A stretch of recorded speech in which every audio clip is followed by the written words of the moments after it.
करायला लागली अर्चना? आज काय करायला लागली आहे, आज आहेत आमच्याकडे सवासणी कोंबड्याच्या.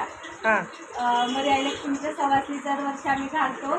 तर कोंबडं कापतो देवीला. तर हे बघा कापून आणलेलं आहे गावरान कोंबडी. कोंबडी नाही, कोंबडा. तर ते शिजू घालते. आता कांदा तेल टाकलेलं आहे.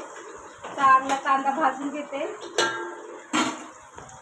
आणि हळद मीठ आणि धना पावडर टाकून शिजू घालणार आहे. तर या नाही, नंतर मी दाखवलंच कालवण पडल्यानंतर झाली का कालवणाची तयारी? ते काय चालू आहे ना. कधी बोलवायच्या सवासनी?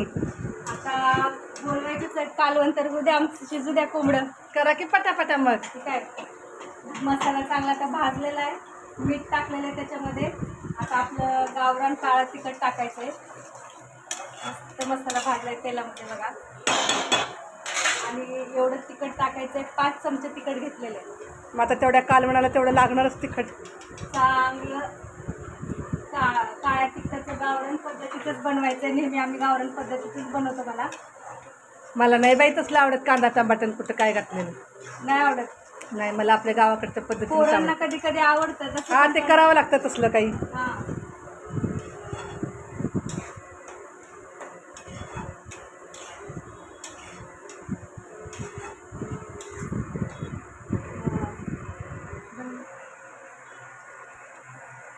वा, अतिशय भारी मस्त असं लाल लाल जरा तरीदार कोंबडीच्या मटणाचं कालवण. आज सवासनी पोट भरून जेवणार बाबा.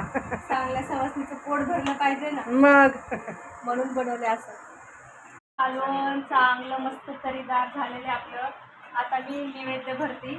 नैवेद्याला कलेजी वगैरे अशी काय काढावं लागते ते मी काढलेलं आहे. लिंबू भात आणि भाकरी. तर आता मी देवाला नैवेद्य दाखवायला जाते. आणि कालवण बघा आपलं किती छान बनलेलं, मस्त लाल.